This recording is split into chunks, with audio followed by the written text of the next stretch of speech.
Please subscribe and like, and share your thought in comment section. The Bride's Revenge.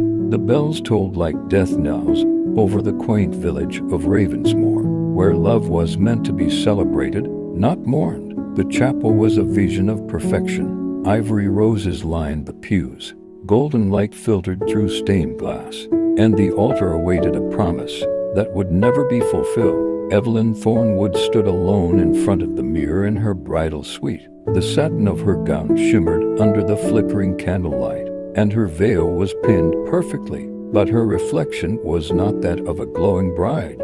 It was of a woman betrayed. Just hours earlier, Evelyn had overheard whispers not meant for her ears. Her fiancé, Damien Blackwell, and her sister, Lillian, plotting behind closed doors, their words laced with deceit and desire. It was never about love. It was about money, legacy, and removing Evelyn from the equation. They thought she was fragile. They thought she'd crumble. But Evelyn was not some porcelain doll to be broken and discarded. She left the chapel without a sound, her footsteps silent over marble and betrayal.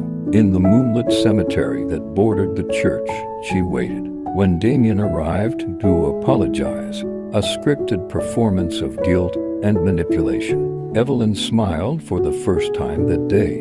And then, the knife kissed his skin like cold truth, blood on lace, crimson across white satin. The veil, now a shroud of justice. Lillian never made it out of the chapel. She, too, received the bride's final gift, not forgiveness, but retribution. By morning, Ravensmoor awoke to silence and whispers, to bodies, one vow never spoken, and a bride who had vanished into legend.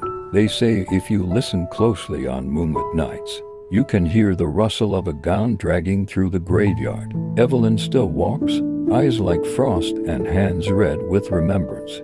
The bride was wronged. Now she writes her story in blood. The bride's revenge had only just begun.